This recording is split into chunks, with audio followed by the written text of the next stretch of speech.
Dans Lyon, l'histoire d'un viol et d'un meurtre resté mystérieux depuis 30 ans. Pourtant, Johanna Parish avait bien croisé la route d'un tueur en série très connu. Hasard ou destin, la justice finira par le dire. Qui a tué Johanna Parish ? C'est la question à laquelle la justice française ne parvient pas à répondre depuis maintenant 22 ans. 22 ans que le meurtrier de cette jeune étudiante anglaise reste insaisissable.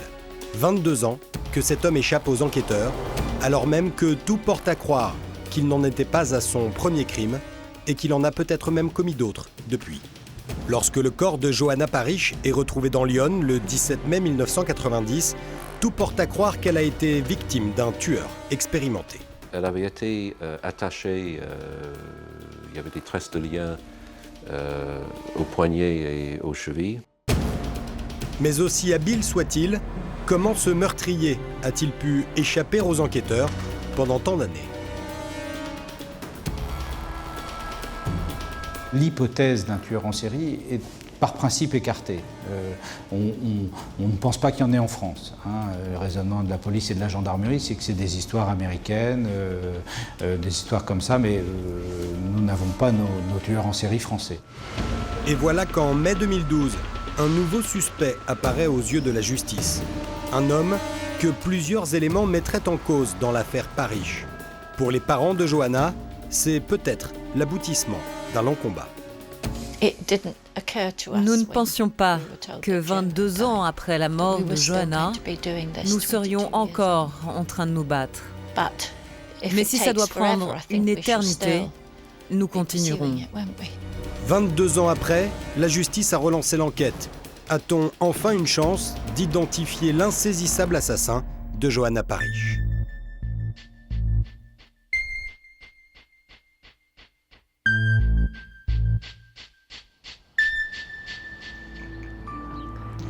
Dès le début, cette affaire semble porter les marques d'un tueur expérimenté. Le 17 mai 1990, un peu après 8 heures, un corps est repêché dans Lyon, celui d'une femme entièrement nue.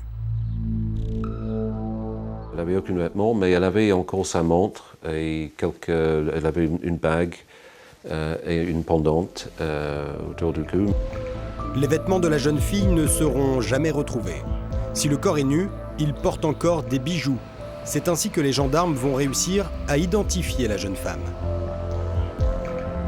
Il s'agit d'une étudiante anglaise, du nom de Johanna Parish. Depuis le matin même, elle était signalée comme disparue. Son autopsie va révéler les violences que Johanna a subies. Les coups qu'elle a reçus au visage était tellement forte qu'elle a pu perdre connaissance. Elle avait été attachée, il y avait des traces de lien aux poignets et aux chevilles. L'autopsie révèle d'une part que Johanna Parish a été violée, ça c'est une certitude, d'autre part qu'elle a reçu des coups, qu'elle a été frappée, troisièmement qu'elle a pris des médicaments, quatrièmement qu'il y a une trace de seringue sur son avant-bras, et puis elle relève également qu'elle a été étranglée avec un fil électrique. Un déchaînement de violence qui semble montrer que l'auteur n'en est pas à son coup d'essai. Quant à cette trace de piqûre retrouvée dans le coude de la victime, elle semble signifier que la jeune femme aurait été droguée. À Newham, en Angleterre, les parents de Johanna sont bouleversés d'apprendre dans quelles conditions leur fille a trouvé la mort. Ils devaient la retrouver la semaine suivante. J'étais complètement endormie par la douleur. Je ne pouvais pas y croire, je ne pouvais pas pleurer. Je ne pouvais rien faire. Non, ça semblait irréel. L'autopsie révèle aussi des éléments sur le scénario qui a conduit à la mort de Johanna. Le décès remonterait à quelques heures avant la découverte du corps, soit dans la soirée du 16 au 17 mai. L'heure de décès aura pu être normalement entre 10h et 2h. 10h donc le mercredi soir, ou 2h le jeudi matin. Le corps de Johanna ne serait resté dans l'eau que 2 à 3 heures. Son meurtrier l'aurait donc tuée avant de la jeter dans l'Yonne, juste avant le lever du soleil.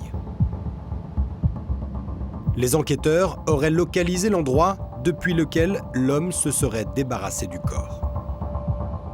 Il y avait de la terre qui était retrouvée sous les ongles de pied de Johanna qui correspondrait bien avec ce lieu précis.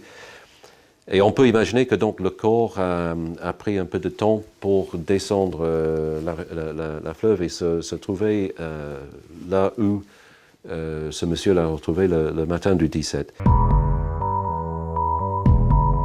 Un détail attire l'attention des enquêteurs.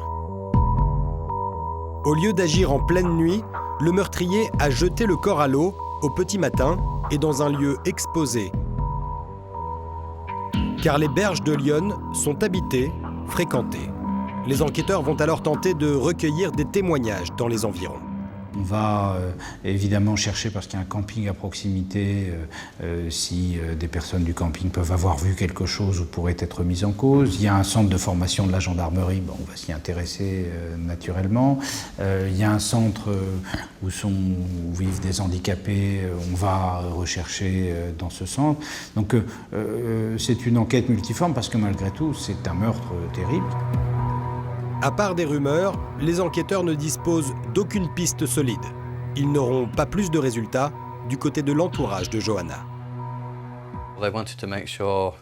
Les enquêteurs voulaient s'assurer que personne n'était impliqué dans ses amis ou d'autres fréquentations, y compris Patrick, son petit ami. Il vivait en Tchécoslovaquie, il a donc été vite lavé de tout soupçon. Pas de suspect, rien ne permet d'expliquer le viol et le meurtre de cette jeune Anglaise sans histoire. Malheureusement, dans ce type d'enquête, le défaut d'indices matériels, l'absence de découverte des vêtements de Johanna, le défaut de personnes qui lui en voudraient dans la proximité et qu'on pourrait mettre en cause, et l'absence totale de témoins rend l'enquête naturellement particulièrement difficile. Seule hypothèse plausible, Johanna a été la victime d'un prédateur qui aurait méticuleusement préparé son crime pour qu'aucun indice ne permette de remonter jusqu'à lui. Pourtant, les gendarmes vont réussir à reconstituer la façon dont le mystérieux criminel a pu attirer l'étudiante dans un piège. Les gendarmes apprennent que Johanna vivait en France depuis 8 mois. Elle travaillait comme assistante d'anglais au lycée Jacques Amyot à Auxerre. Pour gagner un peu d'argent, elle proposait des cours particuliers d'anglais. Elle avait même passé une petite annonce, une semaine plus tôt, dans un journal local gratuit, le 89, et cette petite annonce, la voici. Jeune étudiante anglaise, donne cours anglais, contactez Johanna. Le criminel a-t-il trouvé là l'occasion de piéger une proie facile? Ce qui est certain, c'est que l'annonce de Johanna a intéressé au moins une personne. Johanna a eu une réponse à son annonce pour proposer des cours en anglais. Le jeudi, c'est-à-dire le 10 mai, c'était un homme qui l'a contacté, qui voulait qu'elle donne des cours d'anglais à son fils, qui lui avait dit qu'il habitait en dehors d'Auxerre, et voilà, et donc qui avait pris rendez-vous pour le mercredi suivant, c'est-à-dire le 16 mai. Or, c'est précisément dans la nuit du 16 au 17 que la jeune femme sera enlevée, violée et assassinée. Pour les gendarmes, ce rendez-vous a probablement un lien avec son meurtre. Quelques heures avant cette entrevue, Johanna prend un verre avec une amie dans son studio. Elle prend congé vers 18h30 en expliquant qu'elle a rendez-vous à 19h devant la Banque Populaire, à 10 minutes du lycée. Elle est aperçue pour la dernière fois dans une rue passante, à 400 mètres de son lieu de rendez-vous, par cet homme qui la connaissait. J'ai croisé rue René Schaeffer, j'étais en voiture avec une collègue à la sortie de mon travail, donc il était en fin d'après-midi, j'irais approximativement 18h à peu près. Elle était rue René Schaeffer, donc en position statique, donc je l'ai parfaitement reconnue. puisque je l'avais déjà rencontrée dans mon milieu professionnel.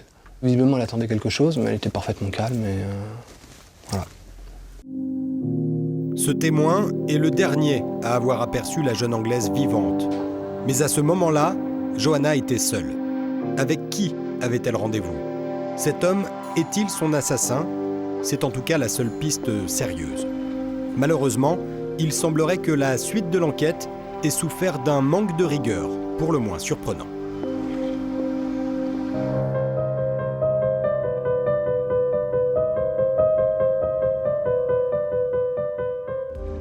Alors que l'enquête s'annonce déjà difficile, face à un criminel mystérieux, les gendarmes de la région d'Auxerre auraient commis une série d'erreurs. À commencer par le jour de la découverte du corps, les gendarmes auraient insuffisamment protégé la scène de crime. Il y avait beaucoup de monde qui était en train de marcher, de tourner autour de cet endroit où on a retrouvé le corps. La camionnette des premiers secours est arrivée juste au bord de l'eau. Certaines précautions élémentaires n'auraient même pas été respectées. On a un certain nombre de photos où on voit de nombreux gendarmes, quelquefois sans gants, où on voit ce corps laissé sur la rive de Lyon, donc on s'inquiète naturellement. Toute possibilité de trouver quelque chose était perdue tout de suite. Quant à l'appel téléphonique reçu le 10 mai par Johanna à propos de sa petite annonce, les gendarmes vont bien tenter d'en retrouver la trace, mais beaucoup trop tard. Malheureusement, on va peut-être pas mettre toute l'attention nécessaire. C'était peut-être plus compliqué à l'époque sur la téléphonie. On ne va pas retrouver la trace des appels qui ont été passés au collège. Donc cette piste-là a été malheureusement maltraitée à l'époque. Aucune piste tangible, aucun indice. L'enquête va piétiner pendant plusieurs années sans résultat et le mystérieux assassin de Johanna ne sera donc pas inquiété. Pourtant, de l'ADN a tout de même été prélevé sur le corps de la victime. Mais là encore, la procédure prend du retard. Le premier profil génétique ne sera dressé que 3 ans après. Cet échantillon a donc été gardé pendant 3 ans. Dans des conditions, on ne sait pas trop. On peut se demander car l'identification, nous le savons maintenant, c'est un ADN spolié, c'est un ADN qui est mélangé. Une scène de crime mal protégée, de rares indices trop mal exploités et un ADN inutilisable. Une série de dysfonctionnements dans l'enquête, et ce n'est pas un cas isolé. À cette époque, dans Lyon, d'autres affaires ont subi le même traitement. Un événement médiatique retentissant va d'ailleurs très clairement le démontrer. Le 14 décembre 2000, Émile Louis reconnaît le viol et le meurtre de 7 jeunes femmes. 7 jeunes filles handicapées, disparues depuis plus de 20 ans et que la presse avait tristement surnommées les disparues de Lyon. Cette affaire éclate comme un scandale car elle révèle de graves négligences au sein du tribunal d'Auxerre. Des années 75 à 95, on a bien vu que le tribunal dysfonctionnait. Enfin, ça a été dit par la chancellerie, par tous les médias. Enfin voilà, ça a été reconnu dans des rapports. La gendarmerie dysfonctionnait. Dans un rapport de gendarmerie, on dit que 0 affaires ont été élucidées pendant une certaine période. Enfin voilà, quoi. Je veux dire, c'est ça, Auxerre. Je pense plus qu'on est vraiment dans une addition de négligence, de manque de respect par rapport aux familles, aux victimes, qui a été catastrophique au tribunal d'Auxerre, et de manque même de politique criminelle, de politique de recherche. Après la révélation de ces ratés dans la région, une cellule d'enquête est mise en place en 2002. Objectif, recenser les affaires non élucidées concernant des jeunes femmes dans Lyon et reprendre les enquêtes en cours. Parmi les dossiers qui sont réexaminés, celui de Johanna Parish. La jeune fille n'a pas été la victime d'Émile Louis, mais elle a pu croiser la route d'un autre tueur en série bien connu.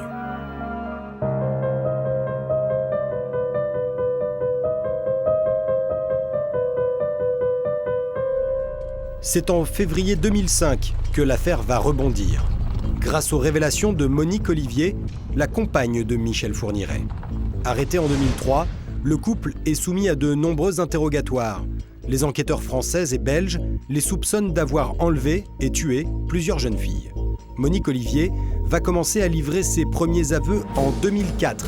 Elle avoue d'abord une première série de 7 meurtres commis par Michel Fourniret et finit même par reconnaître qu'elle a participé à certains d'entre eux. Elle accuse notamment Michel Fourniret d'avoir tué Isabelle Laville en 1987. Isabelle Laville avait été enlevée, violée et tuée à Auxerre 3 ans avant Johanna Parish. En moins d'1 an, Monique Olivier est soumise à plus de 200 interrogatoires, jusqu'à cette date du 14 février 2005. Ce jour-là, l'affaire Fourniret et l'affaire Johanna Parish se rencontrent.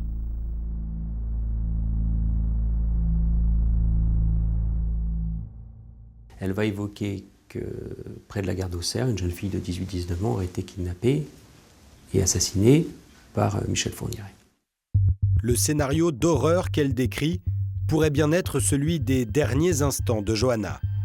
Monique Olivier raconte qu'en 1990, elle et Michel Fourniret se rendent régulièrement dans une maison de famille à Saint-Cyr-les-Colons, à 18 km d'Auxerre. C'est lors de l'un de ces voyages que le couple aurait repéré une jeune femme à la gare routière d'Auxerre. Cette jeune femme est donc montée dans la camionnette et Fourniret, qui passe le volant à Monique Olivier, décide d'amener la victime chez eux dans l'est de la France, tout près de Affluent, près de Charleville-Mézières. Et alors, sur la sortie d'Auxerre, enfin sur la route pour sortir d'Auxerre, elle explique que Fourniret a passé à tabac la victime qui résistait, et à tel point qu'elle a perdu connaissance. Monique Olivier explique que finalement, Michel Fourniret modifie son plan au dernier moment. Au lieu d'aller à Affluent, dans les Ardennes, il cherche un chemin en sortant d'Auxerre pour se débarrasser de sa victime. Monique Olivier raconte que quand Michel Fourniret a fini avec sa victime, donc autrement dit de violer sa victime et de l'étrangler, il l'a mis dans un cours d'eau. Et ce cours d'eau, elle n'est pas plus précis que ça, mais on peut imaginer que c'est l'Yonne. Les aveux de Monique Olivier restent imprécis. S'agit-il bien de Johanna Parish? Et si c'est le cas, que faisait la jeune étudiante anglaise à la gare routière alors qu'elle a été aperçue pour la dernière fois en centre-ville, c'est-à-dire à 2 km de là? La piste vaut quand même la peine d'être étudiée. Les enquêteurs vont s'apercevoir que le mode opératoire de Michel Fourniret et celui de l'insaisissable meurtrier d'Auxerre ont de nombreux points communs. À commencer par la petite annonce qui aurait permis aux criminels d'attirer Johanna Parish à un rendez-vous. Même si Monique Olivier est restée vague sur le sujet, c'est un procédé qui n'était pas étranger à Fourniret. Il a, par des petites annonces, recruté des victimes. Donc là encore, cette histoire nous ramène à ça. En tout cas, dans l'enquête belge sur Michel Fourniret, il a à plusieurs reprises passé des petites annonces, affiché des petites annonces. Quant aux violences infligées à Johanna Parish, elles sont comparables à celles dont l'ogre des Ardennes a fait preuve sur d'autres victimes. Si vous prenez l'état du cadavre de la petite Parish et l'état dans lequel on a retrouvé certaines des victimes de Fourniret, il y a effectivement des points de similitude. Et notamment la trace de piqûre retrouvée dans le bras de Johanna. Autre élément, des photos de la jeune Anglaise sont retrouvées dans l'ordinateur de Michel Fourniret. Je crois qu'il avait expliqué, ou Monique Olivier a expliqué, qu'il s'intéressait de façon générale aux jeunes filles disparues, ou à la presse, ou aux informations qu'on pouvait avoir dans les médias, et qu'il lui arrivait des fois soit de regarder, soit de s'intéresser, etc., sans qu'on puisse considérer qu'il y a un lien entre l'intérêt qu'il portait à l'affaire et sa culpabilité. Interrogé à son tour, Michel Fourniret nie le meurtre de Johanna Parish, alors qu'il a déjà reconnu d'autres crimes. Monique Olivier décide alors de revenir sur ses aveux. La série d'aveux qui correspond à l'affaire notamment de Johanna Parish, elle va revenir dessus intégralement. Elle va dire que ces aveux ont été faits en présence des enquêteurs français, que les enquêteurs français lui ont mis une pression, qu'il faisait les questions et réponses, et en tout cas qu'elle avait été malmenée pendant cet interrogatoire. Pourtant, de l'avis même de Michel Fourniret, tout porte à croire qu'il n'est pas complètement étranger au meurtre de Johanna Parish. Les juges de Charleville vont accepter d'entendre Michel Fourniret en ma présence et Monique Olivier en ma présence. Et c'est là où Michel Fourniret va me tenir ses propos en disant ça, c'est ma signature, mais ça n'est pas moi. Ça laisse le doute sur l'affaire. Est-ce que c'est parce que ça s'est passé, on a imaginé ça, nous, dans des circonstances qui font que Michel Fourniret n'était pas seul pour commettre cette affaire, et que peut-être il ne voulait pas donner le nom de quelqu'un, ou il était tenu par quelqu'un. Michel Fourniret a-t-il menti? A-t-il agi avec un complice? Pour le savoir, il est soumis à une comparaison avec l'ADN prélevé en 1990 sur le corps de Johanna. Malheureusement, cet examen génétique épaissit le mystère. L'ADN ne le confond pas. Et ça sera toujours le problème avec cet ADN que nous savons maintenant est spolié. Michel Fourniret est tout de même mis en examen pour meurtre en 2008. Depuis la mort de Johanna Parish, c'est la première fois qu'un suspect est mis en examen en 18 ans d'enquête. Le dossier Parish est transféré à Paris la même année. Mais pendant les 3 ans d'instruction qui vont suivre, les enquêteurs ne parviendront pas à rassembler de preuves irréfutables. Le 24 août 2001, le juge prononce finalement un non-lieu en la faveur de Michel Fourniret. La famille de la victime, elle, doute toujours de son innocence. Abandonner cette piste serait une erreur. C'est d'ailleurs pour ça, au départ, que nous avons fait appel de la décision du juge de classer le dossier, de rendre un non-lieu au profit de Michel Fourniret et de Monique Olivier, parce que nous pensions que tout n'avait pas été investigué, encore une fois, sur ce couple terrible. 21 ans se sont écoulés depuis le meurtre de Johanna, et la seule piste sérieuse n'a offert que de faux espoirs. Le dossier risque d'être classé sans que l'on ne connaisse la vérité, quand en mai 2012, un nouveau rebondissement relance l'enquête.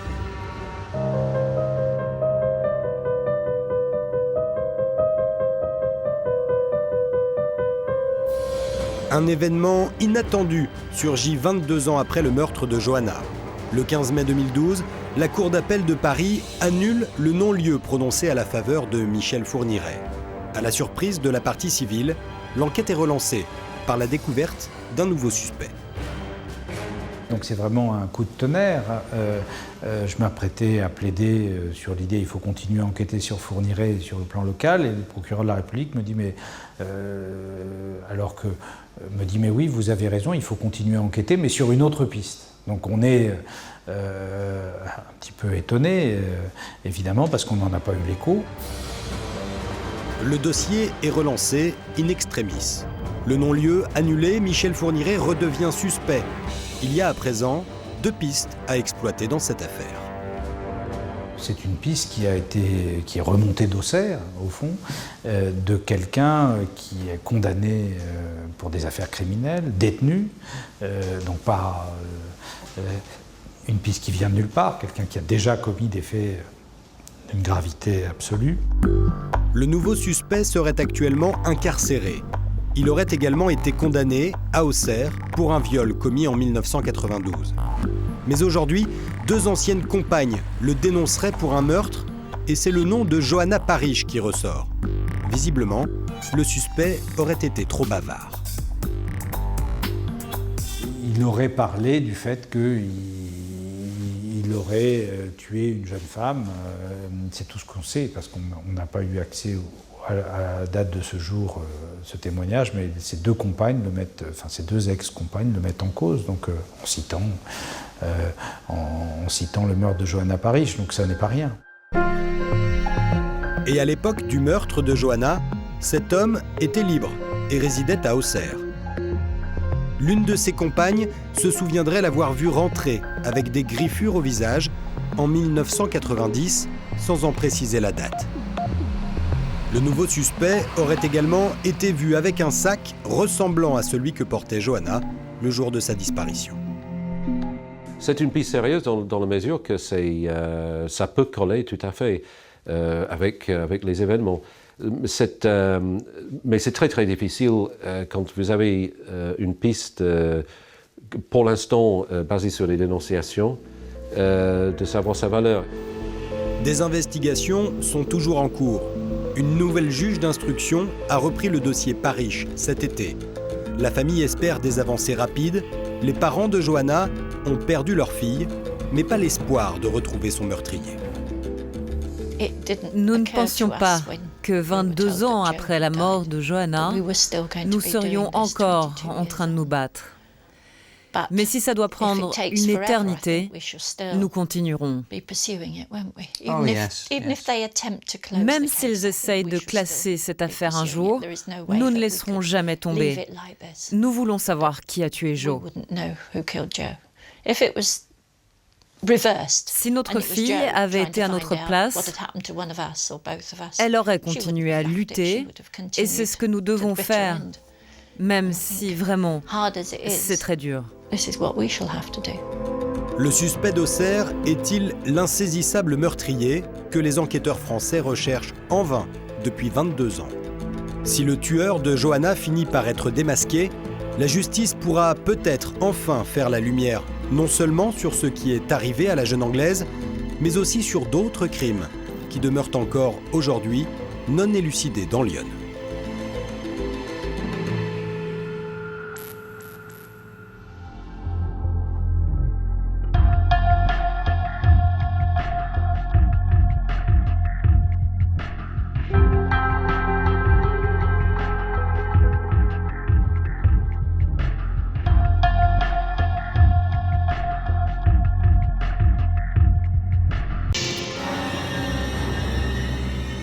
C'est un meurtre qui est resté sans réponse pendant près de 15 ans.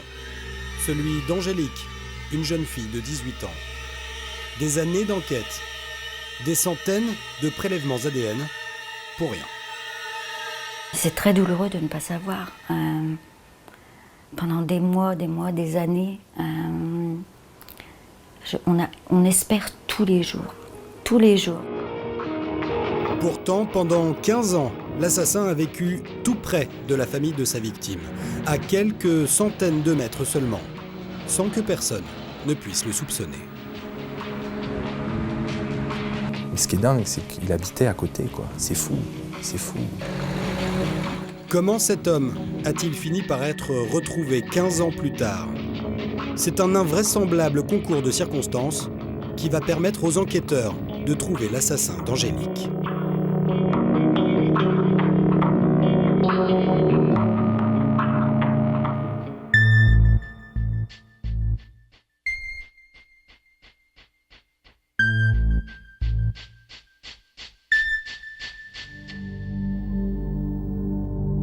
C'est une étrange prémonition qu'a Marie-Pierre en se levant ce matin d'octobre 1996. Les clés de sa fille ne sont pas accrochées sur la porte d'entrée de son appartement. Angélique, 18 ans, a pourtant l'habitude de prévenir sa mère lorsqu'elle reste chez des amis. Inquiète, Marie-Pierre décide de téléphoner aux proches d'Angélique. Mais personne ne sait où elle se trouve. Elle se résout alors à appeler les policiers. Ils me disent qu'ils ont retrouvé une jeune fille en forêt de Compiègne et qu'il faut que je me rende immédiatement au commissariat avec une photo de ma fille. Et là, en arrivant, je montre la photo d'identité que j'avais prise sur moi et j'entends « oui, c'est elle ». Donc je me dis « oui, c'est elle quoi ? C'est elle ». La phrase lâchée par les policiers est insoutenable pour cette maman. Elle est totalement anéantie par la nouvelle. C'est un cauchemar, quoi. C'est le cauchemar. C'est pas possible, ça peut pas être Angélique. Pourquoi elle ? Et jusqu'au bout, j'espère qu'on va me dire, en regardant la photo, bah non, finalement, c'est pas Angélique, quoi. Mais malheureusement, il s'agit bien de sa fille. Quelques heures plus tôt, les policiers de Compiègne ont été avertis d'une découverte tragique. Il y avait un promeneur qui était en train de se balader en forêt de Compiègne. Et à un moment, son regard était attiré vers un petit fossé qui était en contrebas du sentier où il se baladait. Et en fait, il a vu le corps d'une femme. Elle a été mutilée. Il y a eu, selon les constatations, une tentative même de décapitation, ce qui est assez affreux. En plus, elle a été violée parce qu'on a retrouvé des traces de sperme sur son corps. Une scène d'une violence inouïe et un crime d'une immense barbarie. Qui pouvait en vouloir à ce point à cette jeune lycéenne? Une adolescente au parcours sans accroc. Pour essayer d'en savoir davantage, les enquêteurs vont d'abord tenter de déterminer l'emploi du temps exact de la jeune fille la veille du drame.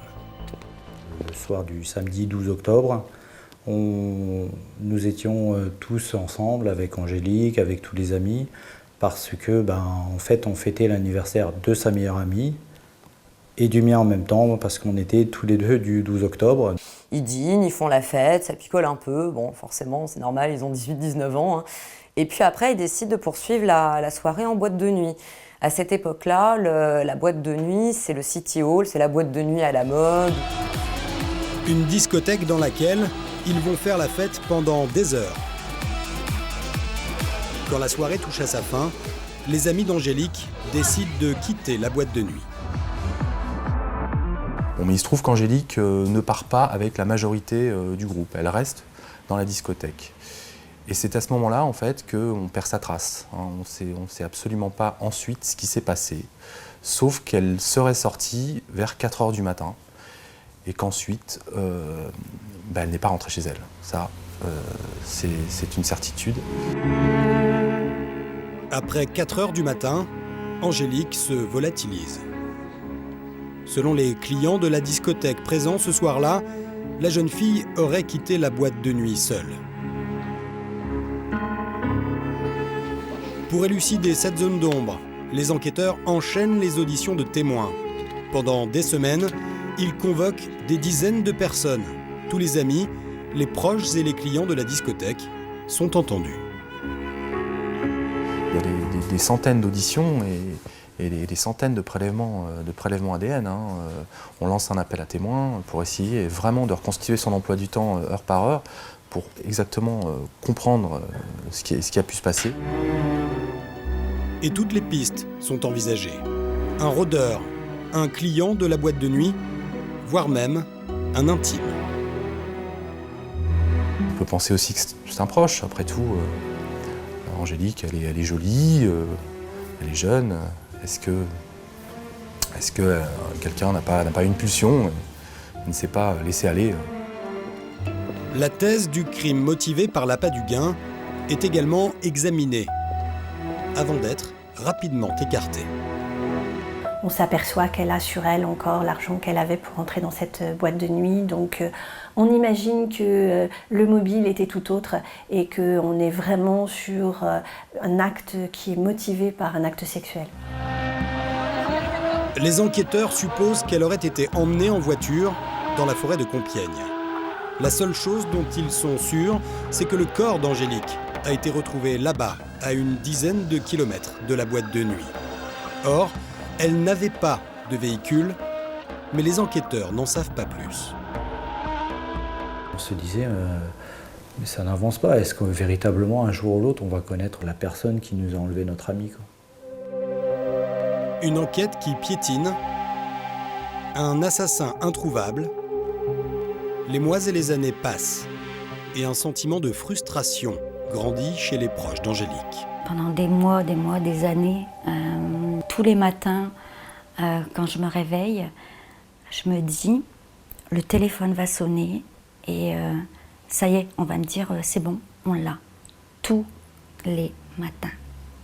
Et malheureusement, la journée se passe et j'ai pas de coup de fil. Une attente interminable pour la mère d'Angélique.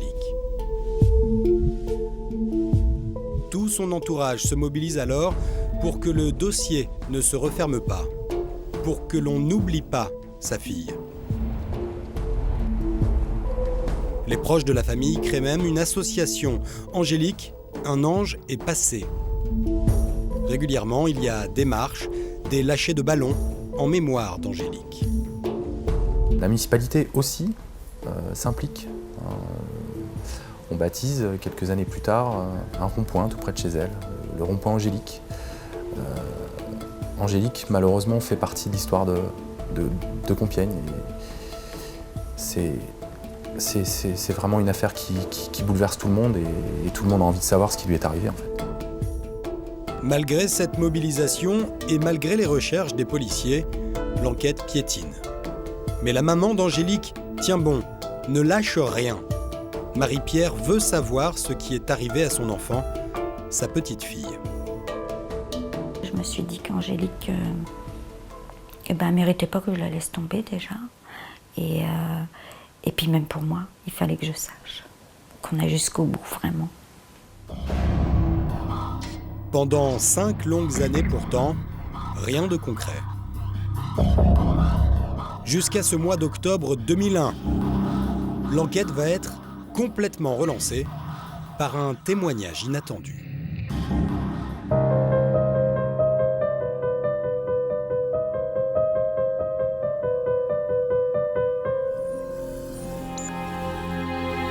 Près de 5 ans, jour pour jour après l'assassinat d'Angélique, l'enquête est au point mort. C'est alors qu'un homme appelle les policiers. Il s'agit d'un projectionniste d'un cinéma de Compiègne. Il aurait discuté du meurtre d'Angélique avec une de ses connaissances dans le hall de son cinéma quelques jours plus tôt. Une conversation qui l'interpelle.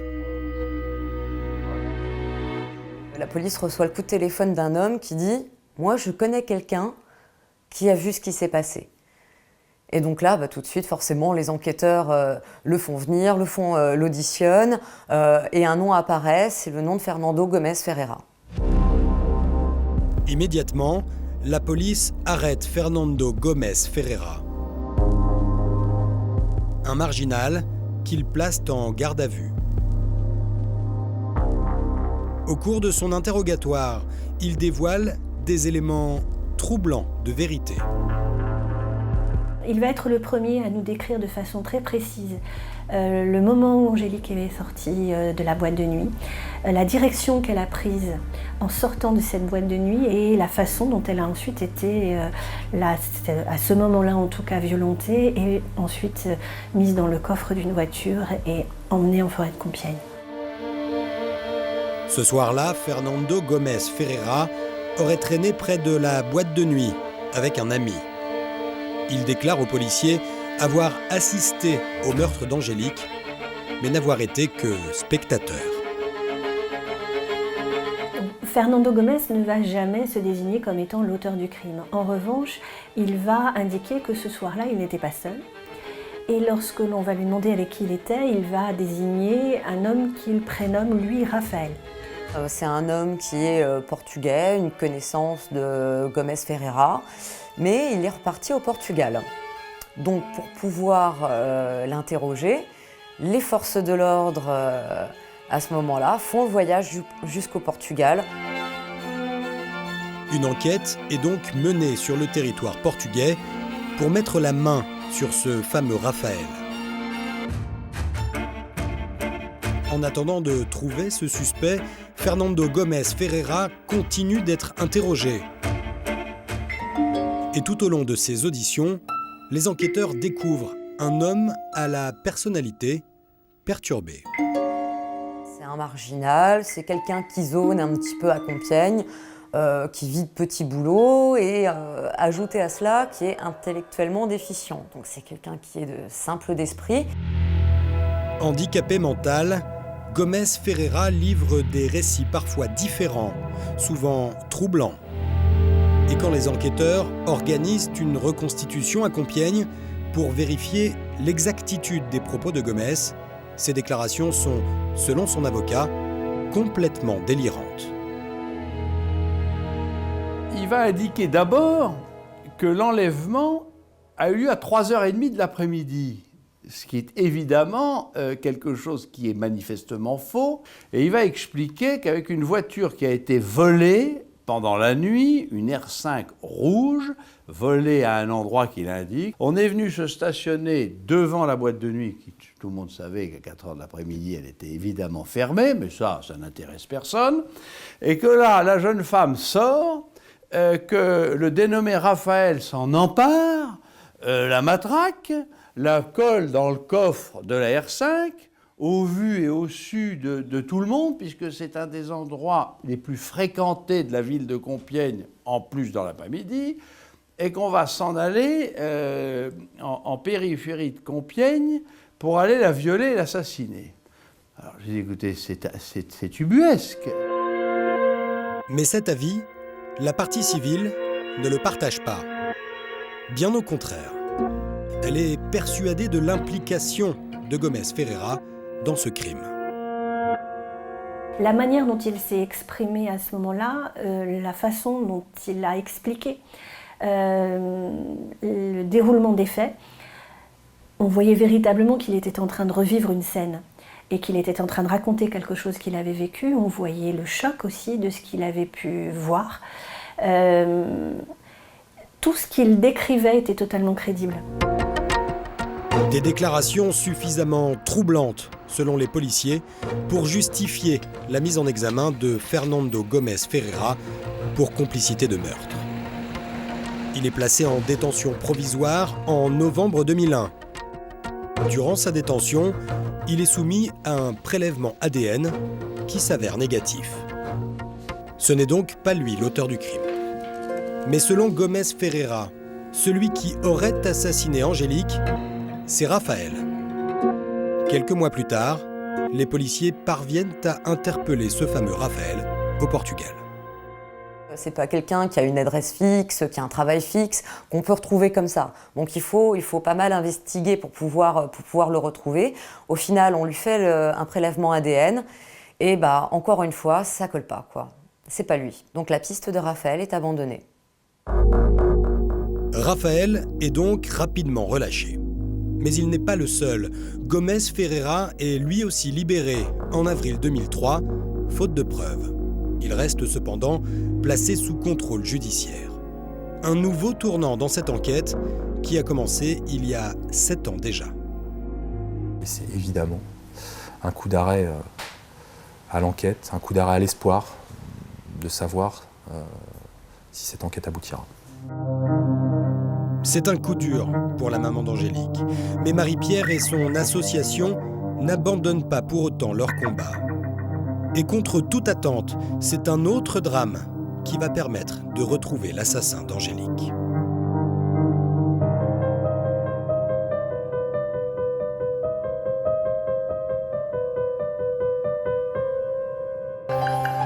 Cela fait maintenant 9 ans que l'affaire Angélique n'avance pas. Et en cette année 2005, Marie-Pierre et les membres de son association vont obtenir un rendez-vous capital à l'occasion de la journée d'aide aux victimes. Un rendez-vous qui va tout changer.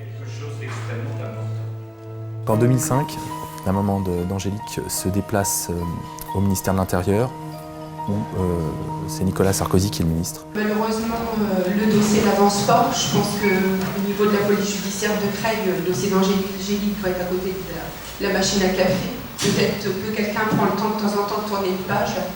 Merci de nous aider à trouver les assassins, s'il vous plaît. Croyez-moi, je suis de votre côté et je ne laisserai pas faire ça. Son témoignage émeut Nicolas Sarkozy. Il alerte ses services en disant il faut absolument essayer de dénouer cette affaire. Et donc à partir de 2005, l'enquête est confiée aux enquêteurs de Lille et il va y avoir des enquêteurs à plein temps. Là, on est dans une préfecture de police, on a beaucoup plus de moyens, on a beaucoup plus d'enquêteurs. Et donc, quelque part, l'affaire renaît de ses cendres. L'enquête prend alors une toute autre tournure. Pour l'occasion, une cellule Angélique est spécialement créée. Malgré des moyens titanesques déployés pour découvrir l'identité du violeur d'Angélique, toujours rien. 6 longues années passent encore. Mais près de 15 ans après la mort d'Angélique, la science va enfin parler. En mai 2011, la maman d'Angélique et son avocate rencontrent le juge d'instruction et là, elles apprennent une nouvelle incroyable. L'auteur de l'agression d'Angélique a été identifié. Il apparaît que c'est un certain Furtado dont on a retrouvé la trace ADN sur le corps d'Angélique. José Mendes Furtado, 51 ans, habite la région de Compiègne depuis des années. Et 4 mois auparavant, son ADN a été prélevé dans une toute autre affaire. La femme de Furtado s'est rendue au commissariat et a déposé plainte contre son mari pour violence conjugale. Furtado a donc été convoqué, entendu et un prélèvement a été effectué.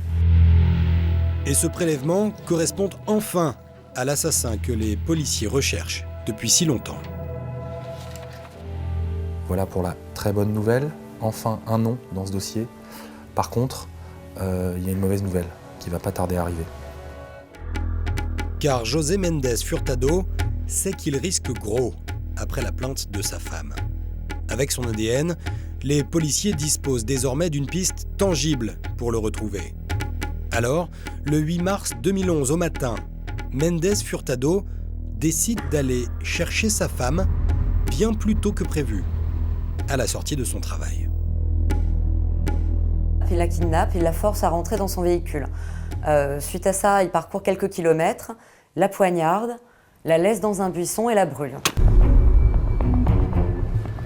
Il remonte dans sa voiture, reprend sa route. Il est dans un état un petit peu second, à la fois entre panique et un petit peu folie. Il percute un autre automobiliste, sort de sa voiture, prend son bidon d'essence, s'asperge d'essence et réclame à l'automobiliste un briquet pour s'immoler. L'automobiliste refuse, évidemment. José Mendes Furtado part à pied, il part en courant et se jette dans un étang. Et en fait, il meurt noyé. Une histoire presque irréelle. Au bout de 15 ans, le violeur d'Angélique a enfin été identifié, mais à peine connu, il est mort. Furtado est bien le violeur d'Angélique. Mais en est-il réellement l'assassin? Et si oui, a-t-il agi seul?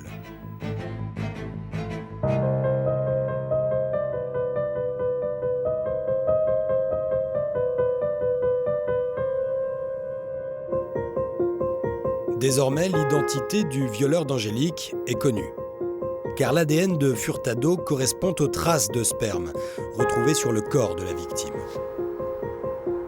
Mais si Furtado est le violeur, est-il pour autant l'assassin?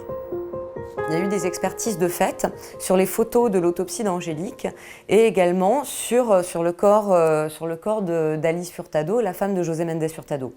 Et on a découvert que les blessures qui ont été infligées à sa femme correspondent point par point aux blessures qui ont été infligées à Angélique. Même mode opératoire donc pour ces 2 meurtres. Mais un élément supplémentaire va confirmer qu'il est bien le tueur d'Angélique. Un élément totalement invraisemblable, qui va ressortir des analyses effectuées sur l'arme utilisée par Furtado pour tuer sa femme. Ce couteau va parler. Là aussi, c'est un élément incroyable. Ce couteau est celui qui a servi à tuer la femme de Furtado, mais également Angélique. Donc, on a désormais la certitude que Furtado est l'auteur de l'agression et du meurtre d'Angélique. À 15 ans d'intervalle, cet homme a donc tué 2 fois. Et 2 fois avec la même arme, pour tuer Angélique et sa propre femme. C'est un couteau qu'il a gardé pendant toutes ces années comme un trophée, quoi. Et c'est-à-dire qu'il avait tué une adolescente avec, et il a tué sa femme avec, quoi. C'est d'un symbolisme épouvantable et macabre, mais il a gardé toutes ces années ce couteau avec lui. Un fétichisme glaçant. Et des meurtres à la signature violente et barbare qui laissent penser à un assassin froid et marginal. Une image alors très éloignée de la vie de Furtado, qui paraît pourtant très ordinaire. Il est maçon, il était marié, mais c'est pas quelqu'un qui avait fait parler de lui. En 2006, il a été interpellé pour une conduite en état d'ivresse, chose assez banale. Évidemment, dans le cadre de ce type d'affaires-là, il n'y a pas de prélèvements qui sont effectués. Ce qui fait que Furtado, si j'ose dire, il est inconnu de la justice. On ne le connaît pas. Furtado n'est donc pas connu des services de police. Ce qui expliquerait pourquoi il n'a jamais été inquiété par les enquêteurs après le meurtre d'Angélique. C'est sans doute aussi pour cela qu'il a pu vivre tranquillement à Compiègne, dans le quartier du Clos des Roses. Un quartier proche, même très proche de l'entourage d'Angélique. La famille réalise alors que le tueur vivait parmi eux, tout près d'eux, pendant des années. Il passait en fait sur le lieu de mon travail. C'est-à-dire que je travaille dans un hypermarché et il est passé aux caisses où je travaille. Et je lui ai très certainement dit bonjour, enfin voilà, lui parlais. Et je ne savais pas que c'était lui. C'est un choc pour l'entourage. Malgré la découverte de l'identité de Furtado, les enquêteurs poursuivent encore leurs investigations. Ils veulent savoir s'il a agi avec un complice. Et si ce complice n'était autre que Gomez Ferreira, l'homme est toujours soupçonné et mis en examen pour complicité de meurtre. Pour autant, de nombreuses zones d'ombre planent toujours sur le meurtre d'Angélique et le dossier n'est toujours pas clos. Les enquêteurs élargissent davantage leurs recherches, aujourd'hui encore. Il y a toujours donc 2 juges qui sont saisis et qui continuent les investigations parce qu'il faut déjà essayer de déterminer dans quelles conditions ce crime et ce viol ont été commis. Ils ont lancé des commissions rogatoires au Luxembourg où Furtado avait de la famille pour tenter de savoir si il a pu avoir des complicités dans cette affaire-là. C'est donc du côté du Luxembourg que l'enquête s'oriente désormais, pays dans lequel réside une partie de la famille de Furtado et où il est enterré. Mais même si les investigations se poursuivent, une chose est certaine. La mère d'Angélique va devoir faire un deuil supplémentaire, celui du procès de l'assassin de sa fille. Il n'y aura pas de procès. Donc moi, le procès, je l'attendais vraiment. Je l'attendais vraiment parce que je me disais que celui qui a fait ça à ma fille, il fallait qu'il soit reconnu coupable devant tout le monde. Il fallait qu'il soit jugé par un jury populaire. Il fallait qu'il soit vraiment reconnu, vraiment coupable. Et là, j'ai pas tout ça. C'est bien, on a trouvé, mais quelle frustration pour une maman.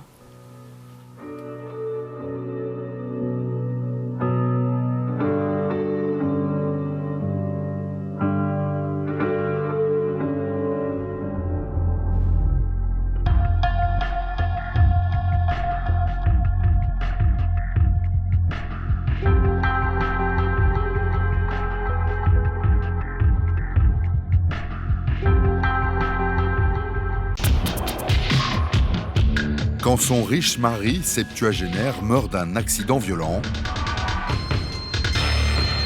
les regards se tournent vers la femme. Ses secrets jusqu'alors bien gardés vont apparaître au grand jour.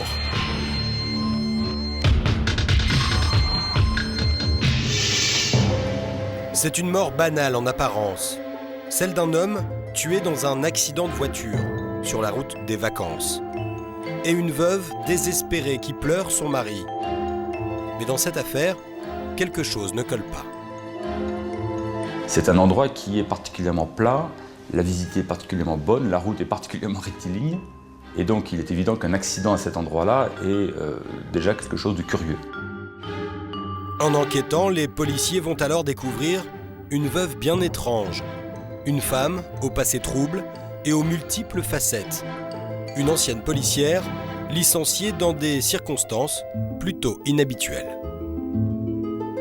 Elle a été radiée des cadres parce qu'elle se livrait à de la prostitution en dehors de ses heures de service sous le pseudonyme de Maude. Une curieuse épouse, un accident inexplicable. Les policiers vont alors pousser leur enquête et découvrir que la veuve avait peut-être tout intérêt à faire disparaître son mari. C'est un accident mortel tenu secret. Un après-midi d'été 2003, Simon Jochimec, 76 ans, est renversé par une voiture. Mais ses amis ne l'apprennent qu'un mois plus tard, en lisant l'avis de décès, paru dans le journal local. La veuve, Dominique, n'a pas pris la peine de leur dire. Et lorsqu'ils veulent en savoir plus, elle reste très évasive. Elle leur explique qu'effectivement, il est mort, il a été tué à Bagnères de Bigorre. Et l'explication qui est donnée pour les amis n'est pas satisfaisante, d'autant qu'elle explique qu'il a été incinéré. Et c'est un élément qui va attirer l'attention des gens, puisqu'il est de confession israélite. Et il n'était pas prévu dans ce cadre-là qu'il soit incinéré. L'un des amis de Simon Jochimec décide alors d'essayer de tirer cette histoire au clair et contacte une vieille connaissance, un policier. Au bout du fil, le policier promet à son ami de faire quelques recherches. Une enquête non officielle débute alors. Le policier recherche s'il y a eu un accident à Bagnères de Bigorre ce jour-là. C'est la première recherche.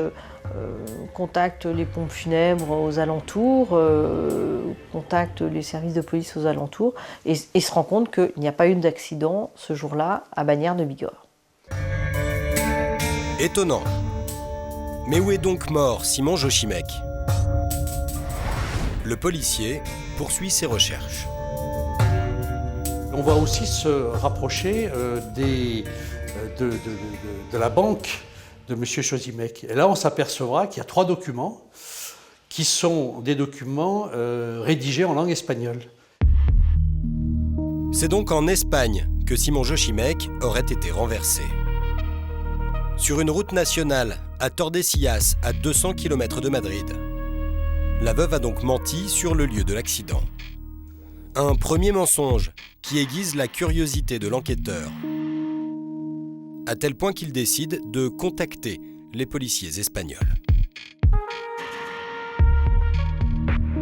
D'après les déclarations de la veuve de Simon Jochimec, il aurait été renversé par une voiture qui a pris la fuite, quoi. Simon Jochimec a été retrouvé sur le bord de la route. Couché sur le sol, une marque de pneu sur son pantalon. Sa femme, Dominique, le seul témoin direct de l'accident, a été entendue par la police espagnole. Et voilà sa version des faits. Elle va raconter qu'elle a ressenti une sorte d'anomalie dans la direction de son véhicule, qu'elle s'est arrêtée et que son mari est descendu du véhicule pour aller installer un triangle de signalisation. Et ce faisant, le triangle étant posé, il est fauché par une voiture qu'elle va décrire, elle, comme un 4x4. Et ce 4x4, elle le verra passer. Au départ, en quelques secondes, elle verra une voiture passer. Elle n'apportera pas beaucoup d'importance. Et quand elle se retournera, elle verra effectivement que M. Jochimec est au sol et il est en train d'agoniser. Le 4x4 n'a pas été retrouvé. Au bout du fil, l'enquêteur espagnol confie ses doutes aux policiers français. Selon lui, le lieu des faits est peu propice à un accident. C'est un endroit qui est particulièrement plat, la visite est particulièrement bonne, la route est particulièrement rectiligne. Et donc il est évident qu'un accident à cet endroit-là est déjà quelque chose de curieux. Et puis le récit fait par la veuve de Simon ne colle pas avec les expertises réalisées après l'accident.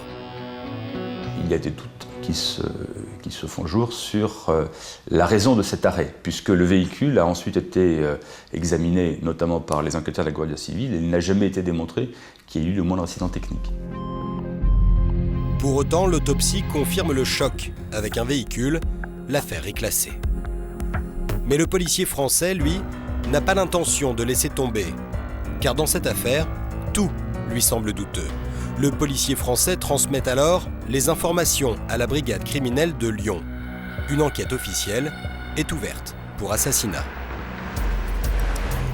Les enquêteurs vont découvrir que la femme de Simon Jochimec est une veuve aux multiples visages qui dissimule un passé sulfureux.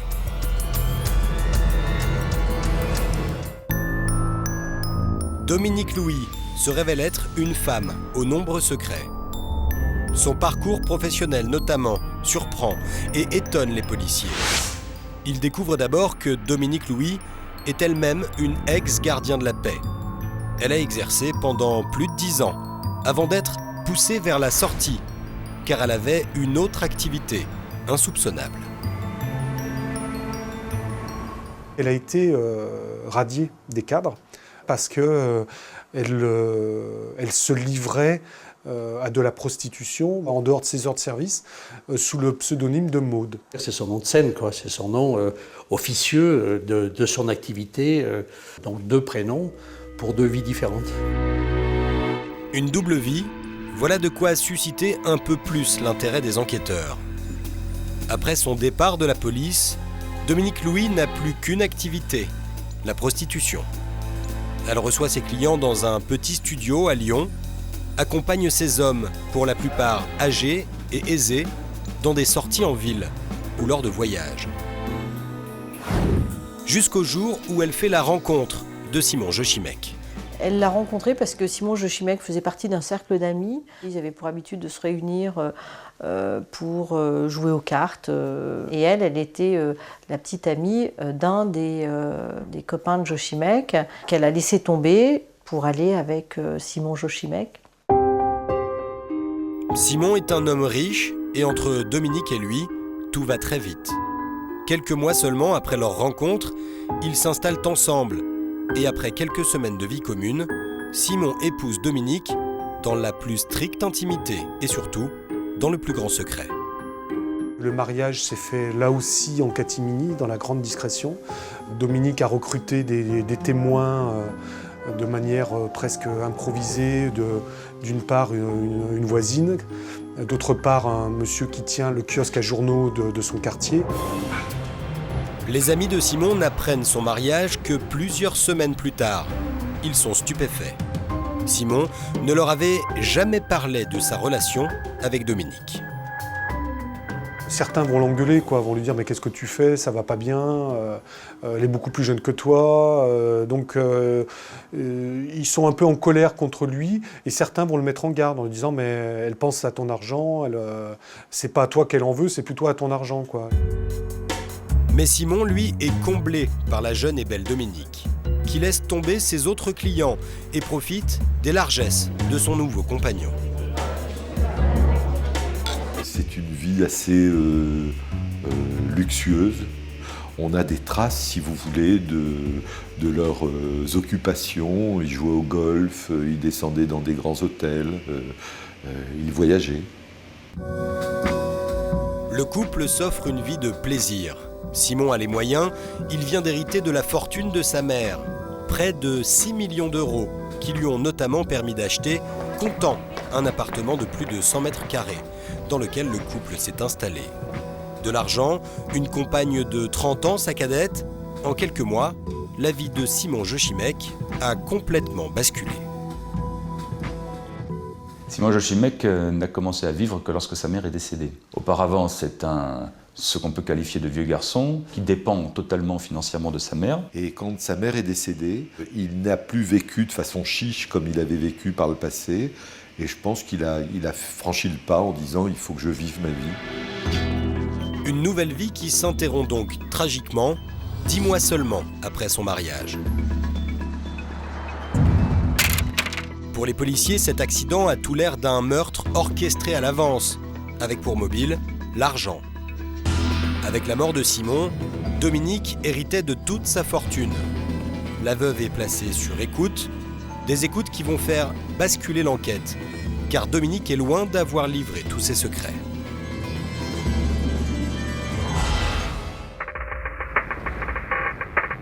Pendant plusieurs semaines, les enquêteurs écoutent les conversations de Dominique Louis. Mais aucune discussion, aucun interlocuteur n'attire leur attention. Jusqu'à ce jour où ils découvrent la présence troublante d'un homme. On identifie, au bout de 2 mois, je crois, l'existence d'un homme présent dans sa vie. C'est-à-dire un homme avec qui elle a une relation affective ou amoureuse. Ceci alors qu'elle est mariée ou qu'elle vient, elle est veuve. Ce personnage s'appelle Jean-Claude Vaz, un amant de longue date d'ailleurs. Il a été le mari de sa propre sœur, ce qui est déjà un peu particulier. Elle a eu un enfant avec lui. Un amant de longue date, un enfant, une double vie dont Simon Jochimec ignorait probablement tout. Et puis un détail fait tout de suite écho chez les enquêteurs. L'adresse de Jean-Claude Vaz, une adresse en Espagne. C'est là qu'il vit avec son fils, Olivier. Et les enquêteurs vont se rendre compte de sa présence pour une bonne raison, c'est qu'il occupe une maison à Santa Pola, dans le sud de l'Espagne, une maison qui appartient à Simon Jochimec. Jean-Claude Vaz profite donc visiblement très largement du mariage de Dominique avec Simon. Et au téléphone avec Jean-Claude, Dominique apparaît comme une veuve heureuse. C'est quelqu'un qui a une apparence d'une veuve éplorée, quoi. C'est exactement ça. Et au téléphone, les enquêteurs n'ont pas du tout ce sentiment quand elle parle avec Jean-Claude Vaz, quoi. Là, c'est carrément une autre femme qui reprend le dessus, qui discute de son défunt mari dans d'autres termes. En dehors des mots doux que les deux amants s'échangent, un autre thème revient souvent dans leur discussion. La fortune dont va hériter Dominique. On voit bien que tout tourne autour de l'argent. On va de leur rapport, on parle aussi bien sûr du fils d'Olivier, mais on parle effectivement de cette succession qui, aux yeux de Vaz, tarde à se liquider. L'argent, pour les policiers, c'est le mobile du crime. Un crime dont aucun des deux ne parle au téléphone. Jusqu'au jour où, lors d'une dispute avec Vaz, Dominique craque enfin. Et elle va pleurer assez longuement dans cette conversation. Et à un moment donné, elle va lui dire « Mais enfin, ce qu'on a fait, on l'a fait, c'est pas pour en arriver là. Tu vas pas tout foutre en l'air. » Et à ce moment-là, lui prend le relais en disant « Mais enfin, mais écoute-toi, mais tu es complètement folle. Qu'est-ce que tu racontes ?» Alors bien sûr, c'est pain béni pour les enquêteurs qui vont voir derrière cette phrase une sorte d'aveu et une sorte de signature du crime. Après 5 mois de surveillance téléphonique, les policiers ont rassemblé suffisamment d'éléments pour interroger les deux amants. Mais il faut faire vite, car Dominique et Jean-Claude ont prévu de s'envoler pour Montréal dans quelques jours. Elle, au départ de Lyon, lui, avec Olivier, depuis l'Espagne. Quand les enquêteurs apprennent ça, l'enquête va s'accélérer à ce moment-là. Ils pensent que le couple là va prendre la fuite et peut-être définitivement. Un matin d'hiver 2004, Dominique Louis prend la direction de l'aéroport de Lyon.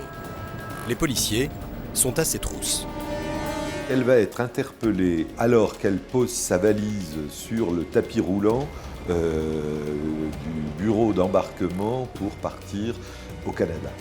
Et à ce moment-là, l'un des enquêteurs met la main sur la valise en disant « Le voyage s'arrête là ». En garde à vue, Dominique Louis déclare « Je n'ai pas tué Simon ». Mais elle est mise en examen pour assassinat. Une course contre la montre s'engage alors pour arrêter Vaz, qui est arrivé à Montréal avec Olivier. Mais les heures passent et Dominique ne les a toujours pas rejoints.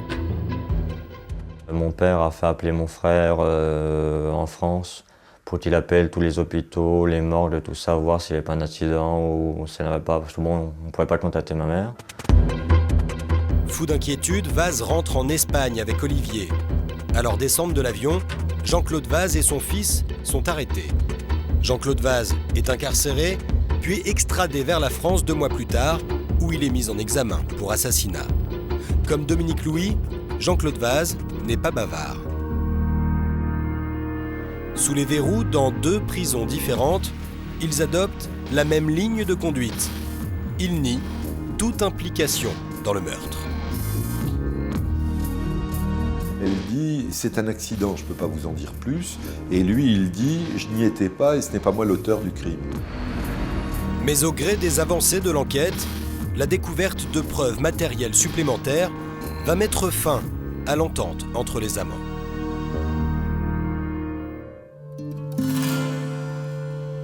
À ce stade des investigations, rien ne prouve la présence de Jean-Claude Vaz sur le lieu de l'accident. Mais première surprise, les policiers s'aperçoivent qu'il était dans cette région d'Espagne au moment de la mort de Simon Jochimec. On va découvrir qu'il est dans la région de Zamora car il a réservé une chambre d'hôtel avec la carte de crédit de son fils, Olivier. Un voyage que Vaz dit avoir improvisé pour faire du tourisme. Il a séjourné avec son fils, Olivier, dans un hôtel 4 étoiles, à une 60aine de kilomètres à peine de la Nationale, où Simon a été renversé. Le jour du drame, Vaz affirme avoir passé la journée à visiter des églises. Une version contredite par son propre fils lors de son interrogatoire. Lui m'a dit je vais faire une sieste de 2-3 heures, laisse-moi tranquille. Il ne va pas me déranger pendant la sieste et il profite de la piscine, fait du sport. Et donc là, il s'absentait pendant 3-4 heures, vers 17-18 heures, et après il est revenu à la piscine, nager avec moi un peu. Et plus Olivier parle, plus ses déclarations intéressent les enquêteurs.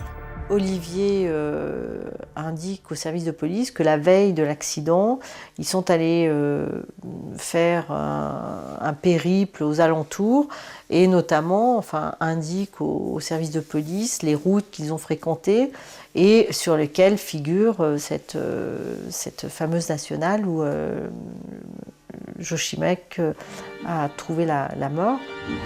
Un périple en 4x4. Troublant car c'est aussi un 4x4 qui aurait renversé Simon Jochimec. Pour savoir s'il s'agit du 4x4 de Vaz, les policiers doivent l'analyser. Mais l'amant de Dominique s'est débarrassé de sa voiture, quelques jours à peine après son départ d'Espagne. Quand on est remonté en France avec, il l'a donné comme ça à mon frère. Il dit tiens, si tu en as besoin, lui il habite où il y a pas mal de neige. Et donc il m'a dit tiens, ce sera un peu plus en sécurité, les pneus sont neufs. Vaz aurait donc changé les pneus pour peut-être effacer les traces de l'accident. Les policiers entendent l'ancien propriétaire du tout-terrain. Et il est formel, les pneus étaient en bon état lorsqu'il a vendu le véhicule à Vaz, quelques mois plus tôt. Les enquêteurs vont rechercher quel type de pneus équipait le 4x4 à cette époque et ils vont arriver à retrouver le dessin du pneu. Et les enquêteurs en arrivent à la conclusion que le dessin que l'on retrouve sur le pantalon du mort correspond au dessin des pneus qui équipaient le 4x4 à l'époque de la présence de Jean-Claude Vaz à Zamora le 12 juillet. Si c'est le 4x4 de Vaz qui a renversé Simon Jochimec, il y a peut-être encore des marques de cette collision sur la voiture. D'ailleurs, Olivier, le fils de Vaz, a dit aux policiers qu'il avait remarqué une anomalie sur le capot dès le lendemain de l'accident mortel. Là, il y avait une petite bosse sur le capot et j'ai demandé à mon père et lui m'avait dit que c'était un camion de chargement avec une benne qui en descendant l'avait cogné, quoi. Le tout-terrain retrouvé chez l'autre fils de Jean-Claude Vaz est inspecté de fond en comble. Et les experts remarquent un enfoncement suspect au milieu du capot. Ils procèdent à une reconstitution avec un mannequin. La reconstitution du crime a permis de dire que la bosse que l'on voit sur le capot du 4x4, c'est la tête qui a dû frapper à cet endroit-là. Le 4x4 serait donc bien l'arme du crime. Pour les enquêteurs, Dominique Louis se serait arrêté volontairement sur le bord de cette nationale et Vaz aurait percuté Jochimec. Les policiers perquisitionnent alors le domicile de Vaz, dans l'espoir de découvrir d'autres indices. Et là, ils trouvent une arme, plusieurs milliers d'euros en liquide et un carnet avec des indications déconcertantes. Ce carnet comporte des noms, des téléphones et parfois certaines remarques. Et en face, sous ces certaines remarques, il y a notamment 2 mentions qui vont complètement aiguiser la curiosité des enquêteurs. C'est héritage 1, héritage 2. Et ils vont faire des recherches et les 2 personnes correspondent à des hommes âgés sans descendance. Autant de clients potentiels à séduire pour Dominique. Selon les enquêteurs, cela prouverait que le couple cherchait depuis des années la proie idéale. Face à cette accusation, les 2 amants campent sur leur position. Mais une demande de Vaz va faire basculer l'instruction. Il va y avoir une demande d'acte qui va être déposée par la défense de Jean-Claude Vaz, demande d'expertise technique. La question qui se posait, c'était de savoir si ça ne pouvait pas être aussi un pneu de Peugeot 406, le véhicule de Jochimec. On pouvait imaginer qu'il ait été renversé par Madame Louis accidentellement et que le pneu de ce véhicule ait marqué le pantalon. Et à la lecture de cette demande d'acte, Dominique Louis se rend compte que Jean-Claude Vaz s'est complètement désolidarisé d'elle et qu'il essaye de lui faire porter le chapeau. Menacé, Dominique Louis demande alors à être de nouveau entendu par le juge. Devant lui, elle confie « Simon n'est pas mort accidentellement et je ne suis nullement responsable de sa mort. » C'est le début d'une guerre acharnée entre les anciens amants. Chacun veut faire porter le chapeau à l'autre pour sauver sa peau. Les 2 amants se font désormais face dans une guerre ouverte où chacun tente d'incriminer l'autre. Devant le juge, Dominique Louis accable Jean-Claude Vaz. Elle le décrit comme le seul responsable du meurtre de Simon Jochimec. Elle raconte qu'il y avait un rendez-vous qui était fixé avec Jean-Claude Vaz et elle raconte dans cet instant-là que son mari est mort écrasé par Jean-Claude Vaz, mais sur sa participation à elle, c'est vrai qu'elle reste en retrait, expliquant qu'elle s'est retrouvée face à un crime qu'elle n'avait pas souhaité. Vaz aurait tout orchestré et l'aurait aussi forcé à se taire. Et il lui dit, ben voilà, tu as assisté à ça, tu es prisonnière de ce mensonge, tu vas garder le silence parce que sinon il va t'arriver quelque chose. Dominique Louis dépeint Vaz comme un amant manipulateur. Il la tiendrait sous sa coupe depuis des années, c'est lui qui l'aurait contraint à se prostituer. Pour preuve, selon elle, le cahier découvert chez lui, mis en cause par son ex-compagne, Vaz, lui, nie tout en bloc et accuse à son tour Dominique de manipulation. C'était quelqu'un qui ne se laissait pas manipuler, que c'était quelqu'un qui avait une forte personnalité, qui n'en faisait qu'à sa tête et que ça procédait d'une manipulation au contraire de la part de Dominique Louis. Mais au terme de l'instruction, Vaz est renvoyé devant la cour d'assises pour assassinat. Et Dominique Louis seulement pour complicité. Le procès s'ouvre en janvier 2008 à Lyon. L'audience criminelle est ouverte. Assis côte à côte dans le box, les anciens amants ne s'adressent aucun regard, n'échangent aucune parole. Il y a 2 accusés qui se renvoient le crime à la figure. On a un homme qui dit « moi je n'y étais pas », c'est elle, si crime il y a eu, c'est elle. Et puis elle qui va dire « mais non, pas du tout, c'est bien lui qui l'a renversé ». Et quand le président du tribunal décide de diffuser les écoutes téléphoniques enregistrées après la mort de Simon Jochimec, le procès bascule. Les conversations de Dominique Louis et Jean-Claude Vaz révèlent un couple organisé et déterminé. Les masques tombent. Parce qu'on a vraiment la sensation de 2 complices qui sont en train de calculer leurs coûts et qui sont en train de se concerter, quoi. Et d'ailleurs, sur le visage des deux accusés, on les voit littéralement se décomposer, fondre, et on sent qu'ils comprennent que le procès est ficelé. Sans surprise, Dominique Louis et Jean-Claude Vaz sont reconnus coupables. Dominique Louis écope de 28 ans de prison. Jean-Claude Vaz est condamné à 30 ans et fait appel. Il n'a jamais été rejugé. 2 mois avant son procès en appel, il s'est suicidé en prison.